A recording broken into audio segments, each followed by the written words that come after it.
हम लोग खड़े हुए, वहाँ पे उसने मेरा हाथ पकड़ के उसने नंबर दिया। मैंने नंबर उसका देखा, मुझे नहीं पता कि वो नंबर था, वो चिट्ठी थी। मैंने चिट्ठी खोली नहीं, उसको मैंने पूछा कि ये क्या है, वो बोला इसमें नंबर है। बोले इसका क्या करूँ? बोले फोन करना, अगर फोन नहीं करा तो बोले तेरे साथ अच्छा नहीं होगा।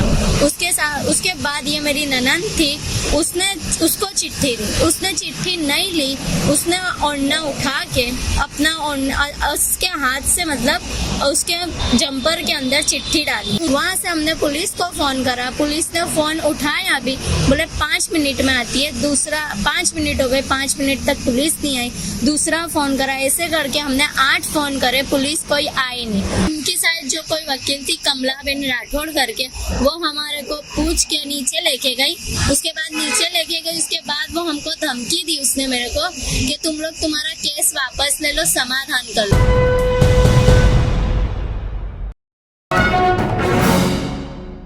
मैं सहल कुरैशी। अहमदाबाद में पिछले कुछ दिनों से लगातार पुलिस को लेकर कई सवाल खड़े हो रहे हैं। जब कहीं पर भी किसी महिला की या लड़की की छेड़छाड़ होती है, और खासकर अगर वो लड़की 18 साल से कम हो, 15-16 साल की हो, तो ऐसे मामलों में पुलिस को कार्रवाई किस तरीके से करनी चाहिए, वो शायद गुजरात मॉडल की पुलिस को शायद पता नहीं है मेरे ख्याल से।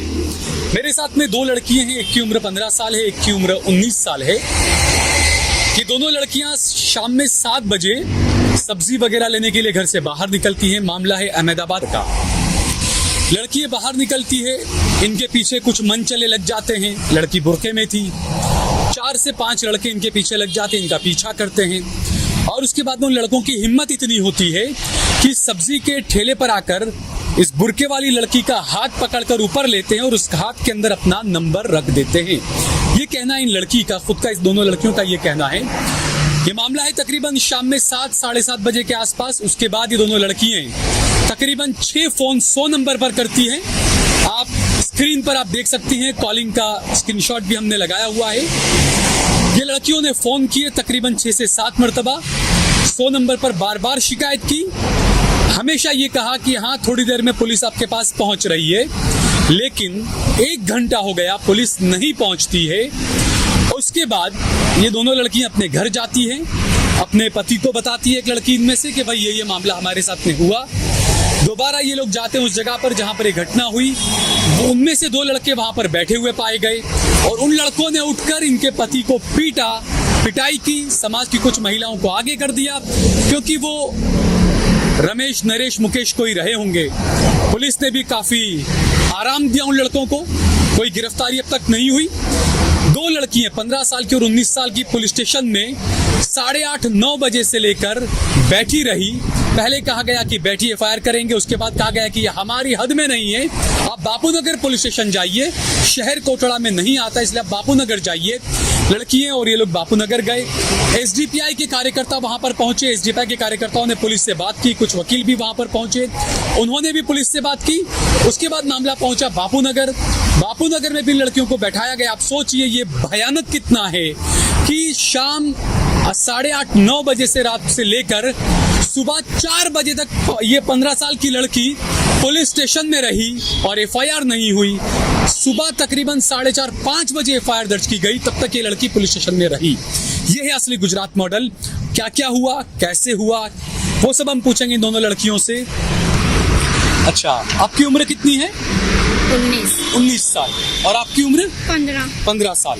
अच्छा, ये क्या हुआ था संक्षेप में बताइए, क्या क्या जो मैंने जो बातें बताई यही हुआ था और क्या क्या हुआ था, कैसे हुआ? उसके बाद मतलब हम लोग निकले हैं घर से अपने सब्जी लेने, पकौड़ी खाई वहाँ पे।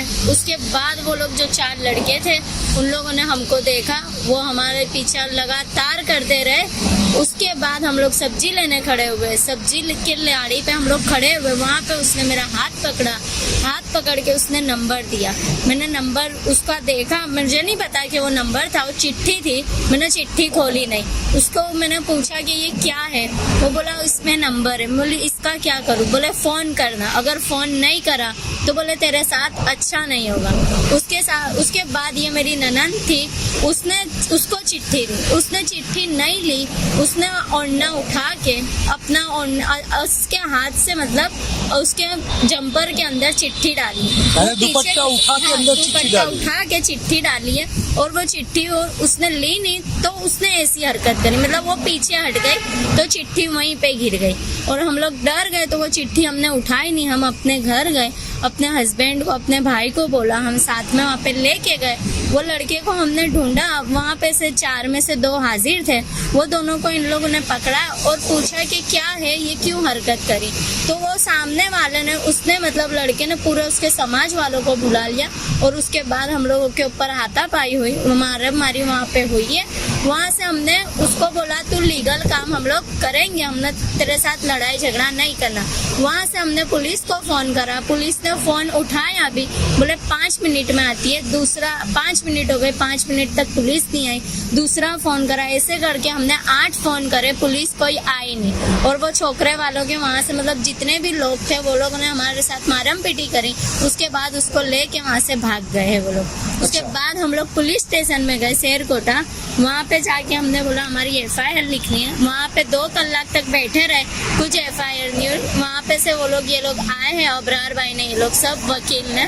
उसके बाद मतलब वो लोग आए हैं, उन लोगों ने थोड़ा मतलब धमकाया उनको, जब जाके उन्होंने हमारी फरियादी ली, आधी फरियादी हो गई।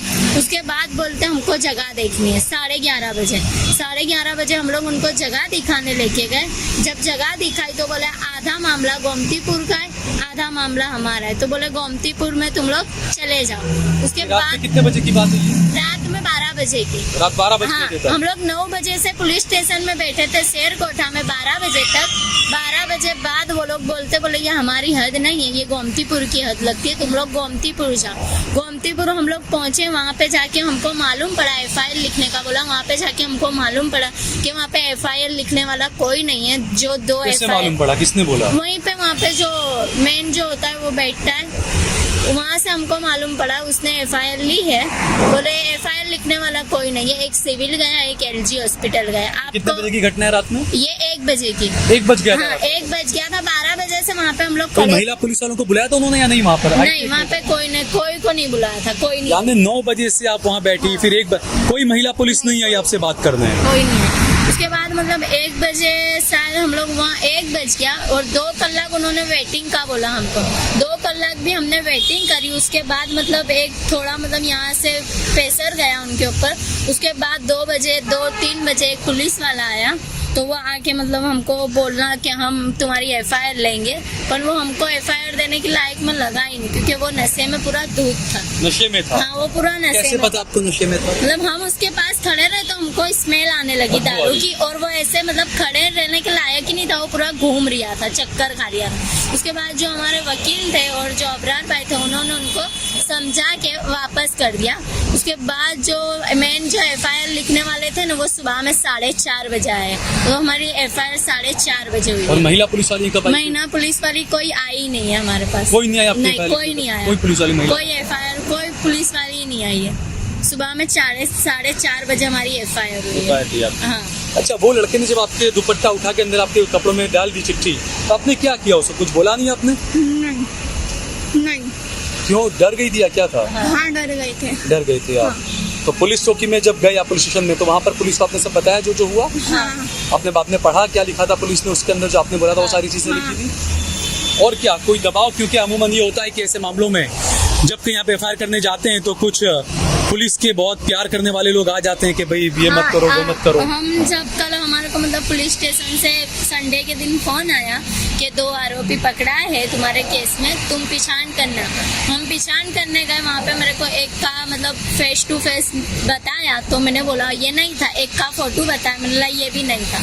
उसके बाद उनकी साइड जो कोई वकील थी कमला बेन राठौड़ करके, वो हमारे को पूछ के नीचे लेके गई। उसके बाद नीचे लेके गई, उसके बाद वो हमको धमकी दी उसने मेरे को कि तुम लोग तुम्हारा केस वापस ले लो, समाधान कर लो। मैं बोली क्यों? तो बोले समाधान कर लो, तुम लोग एक ही एरिया में रहते हो, एक ही एरिया में एक ही पट्टा है, एक ही एरिया है। तो बोले तुम अगर कभी लड़का कल उठ के जामीन पे बाहर आ गया, वो तुमको देखता है, फिर यही हरकत करता है, दोबारा यही मामला सामने आता है। ये किसने? कमलाबेन हाँ, ने कहा? कमलाबेन राठौर ने ऐसा किया। तो बोले इससे अच्छा है कि तुम सॉर्ट आउट कर लो, कि मतलब केस तुम्हारा वापस ले लो। तो मैंने उसको बोला केस हम वापस नहीं लेंगे, समाधान नहीं करेंगे। तो बोले तुम्हारे घर के मेन वडीलों को बुलाओ, जो बड़े थे ना तुम्हारे घर के, उनको बुलाओ, तुम्हारे वकील को बुलाओ, हम अपने सब बैठ के बात करेंगे। बोली हमारे घर में कोई बड़ा नहीं है, हम 2 ही FIR करना आए थे, मेरे से बात करो। तो बोले नहीं, तुम्हारे घर के बड़ों को ही बात करनी है, तुम्हारे घर के वकील को ही बात करनी है। तुम्हारे वकील का नंबर दो, तुम्हारे साथ यहाँ पे जितने जने थे उन सबका नंबर दो। बोले हमको केस मतलब करना नहीं है, तुम सॉर्ट आउट कर लो। वहाँ से ऐसा बोला गया। अच्छा, ये आपकी नंद 15 साल की है, तो इनका भी FIR में अलग कुछ लिया कि 15 साल की है, नाबालिग है? नहीं, ऐसा कुछ नहीं लिया, बस सिर्फ इतना लिखा कि ये 13 साल के, इसके साथ ऐसी हरकत हुई कि ओढ़ना उठा के चिट्ठी डाली, बस ऐसी ली। इनकी FIR मेरे साथ ही दर्ज कर दी, अलग नहीं करी, एक ही में कर दी। अच्छा, उसके बाद फिर पुलिस स्टेशन से आपको फोन आया, किसी को पकड़ा, गिरफ्तारी हुई उन लड़कों में से किसी का? अभी तक कुछ हुआ है? अभी तक कुछ नहीं हुआ है। अभी तक सब मतलब फोन आया, हमने पूछा पकड़ा है, बोले वांटेड है, वो लोग नहीं पकड़ा है। अच्छा, अभी तक कुछ नहीं हुआ पकड़ा है, नहीं है। हाँ, तो अच्छा, यानी आप जब वहाँ गई पुलिस स्टेशन 8 साढ़े 8 बजे जब भी, तब से आपके साथ में कुछ यानी पुलिस वालों का व्यवहार कैसा रहा? वो अच्छा नहीं था, मतलब बहुत देर तक तो शहर कोटा में हमको बिठाया गया 12 बजे तक। उसके बाद 12 बजे मतलब पूरी FIR आधी FIR SDPI के लोग आए उसके बाद? उसके बाद ही मतलब केस हुआ। नहीं तो हम तो मतलब FIR जो आधी लिखी कच्ची, हम समझे थे हो गई हमारी FIR, हम लोग घर चले गए थे। उसके बाद ये लोग जो आए हैं, अबरार भाई ने, ये लोग इन्होंने देखा तो मालूम पड़ा कि वो कच्ची FIR थी, पक्की FIR हुई नहीं थी। अच्छा, उसके 4 बजे फिर पक्की कराई? 12 बजे तक तो मतलब हमको बिठा के रखा। उसके बाद बोले हम जगह देखने चलेंगे। वो जगह देखने गए तो जगह देख के बोले ये हमारी हद नहीं, ये गोमतीपुर की हद है। ठीक है। तो ये अक्सर देखा हमने कि जब ऐसे मामले होते हैं तो पुलिस को काफ़ी इस मामलों में गंभीर रहना चाहिए कि 15 साल की लड़की का मामला है, और ये पिछले दिनों से लगातार इस तरह की खबरें आ रही है। हालांकि ये नया मामला नहीं है, गुजरात में कई सालों से इस तरह का हो रहा है कि FIR पुलिस लेने में आनाकानी करती है। और हैरानी की बात तो ये है कि लड़की के साथ में छेड़छाड़ हुई, इसके पति को मारा, पिटाई की इसके पति की, उसके बाद भी पुलिस ने FIR नहीं ली। SDPI के लोग हैं, अबरार हैं, इरशाद हैं, अक्सर ऐसे मामले होते हैं तो ये अपने वकील की टीम को लेकर पहुंचते हैं, वहां पर बात करते हैं और कानूनी पाठ पढ़ाना पड़ता है पुलिस को प्यार से, उसके बाद ही पुलिस FIR लेती है। तो हम बात करेंगे इरशाद से भी, इकराम से भी और अबरार से भी। अबरार, ये जो मामले ऐसे होते हैं, अक्सर ऐसा देखा गया, तो जैसा उन्होंने बताया कि कोई कमलाबेन आई थी और कह रही थी कि भाई केस मत करो, समझौता कर लो, तो आप लोगों को भी ऐसी परेशानी रहती होगी अक्सर कभी इस तरह की? अक्सर ऐसे मामलों में देखा गया है कि जब कभी भी हम FIR कराने जाते हैं तो FIR के अंदर ऐसा होता है कि पुलिस पहले तो FIR लेती ही नहीं है, और पुलिस का रवैया एक आरोपी की तरह रहता है, बिल्कुल रूडली रहता है, जैसे इन लोगों के साथ हुआ। और उसके बाद ऐसा होता है कि फैमिली वालों को दबाव आता है, प्रेशर आता है, फ़ोन आते हैं। जैसे अभी भी आज भी एक फ़ोन आया था कि भाई तुम लोग कॉम्प्रो कर लो, तुमको भी वहाँ पे रहना है, ये है वो है। लेकिन अक्सर ऐसे मामलों में पुलिस की सबसे पहले जिम्मेदारी ये होती है कि अगर किसी लड़की के साथ हुआ तो लड़की के साथ अगर किस तरीके से पेश आना है, तो पुलिस की सबसे पहले इंपॉर्टेंस है और जिम्मेदारी है। देखा गया है गुजरात के अंदर पिछले 5 सालों के अंदर 41,000 से ज़्यादा महिलाएं गायब हुई है, और आप अभी देखिए कि जेल कस्टडी से लेकर पुलिस के ऊपर काफ़ी सवाल उठे हैं, जैसे आपने कल भी एक रिपोर्टिंग की थी। और सबसे पहले तो मैं लड़कियों को भी एक बहादुरी पेश करना चाहूँगा कि ये लोग आई, अक्सर लड़की ऐसे मामलों में डर जाती है, क्योंकि परिवार वाले भी डर जाते हैं और परिवार भी डर जाता है, और पुलिस का रवैया ऐसा होता है, क्योंकि पुलिस का रवैया पोलाइटली होना चाहिए, एकदम अच्छे तरीके से होना चाहिए, और उनको अच्छे ट्रीट करना चाहिए, यहाँ तक कि इनको पानी तक का भी नहीं पूछा जाता। जबकि हमारे जिम्मेदारी में आता है, अगर कोई फरियाद लिखाना था तो पुलिस हमारा है, पुलिस स्टेशन भी हमारा है, पुलिस हमारे लिए बैठी है, या ना कि हम पुलिस सर डराने के लिए बैठी है। पुलिस वाले डराने की नियत से जब उसका FIR के पहले भी जब जगह दिखाने जा रहे थे, तो एक इंसिडेंट पेश आया कि ये भाई नहीं, जो इनके हस्बैंड है, इन्होंने इसके वालिद साहब से कान में कुछ बात की, तो मैं उस जगह मौजूद हूँ, मेरे सामने पुलिस वाला कहता है क्या कान में खुसुर फुसुर कर रहा है। तो मतलब अगर फैमिली वाला किसी से बात भी करता है तो पुलिस वाले उसके साथ इस रवैये से पेश आते हैं कि वो पहले ही डर जाए। जो फरियाद करने वाले जो होते हैं, शिकायत करने वाले होते हैं, उनको खुद को इस तरीके से पुलिस ट्रीट करती है कि जैसे कि ये खुद आरोपी हो। अब सवाल ये उठता है कि जो राज्य के गृह मंत्री किसी के घर पहुंच जाते हैं कि ये तो मेरी बेटी है, इसको हम इंसाफ दिलाएंगे, तो उन राज्य के गृह मंत्री से मैं पूछना चाहूंगा कि क्या ये दोनों भी आपकी बेटी नहीं है, 15 साल की और 18 साल की? क्या इनको भी इंसाफ नहीं दिया जाना चाहिए? उस पुलिस स्टेशन के अंदर उस वक्त कौन कौन थे? क्यों इतनी देर हुई FIR लेने के अंदर? क्यों किसी ने पुलिस स्टेशन के अंदर ही इनको धमकाया कि आप केस वापस ले लें, आप समाधान कर लें? ये तमाम चीजों को लेकर कई सवाल खड़े उठ रहे हैं। और जब प्रशासन पर, पुलिस पर सवाल उठते हैं तो लोगों के बीच में, न्यायपालिका को लेकर भी, इंसाफ के बीच में एक बड़ी खाई पैदा हो जाती है। इस खाई को कम करने का काम भी सरकारों का होता है। तो इस मामले के अंदर अब देखना है कि आखिर पुलिस किस तरीके की कार्रवाई करती है। न्यायालय और ये तमाम चीजें, आम जनता से काफी दूर हो रहा है इंसाफ। उसकी वजह यही है क्योंकि जब आप न्याय की जब बात होती है तो सबसे पहला जो कदम होता है वो पुलिस स्टेशन होता है, वो पुलिस वाले होते हैं। वहीं से शुरुआत होती है और वहीं से आपको अंदाजा आ जाता है कि इस केस में आपको न्याय मिलेगा या नहीं मिलेगा।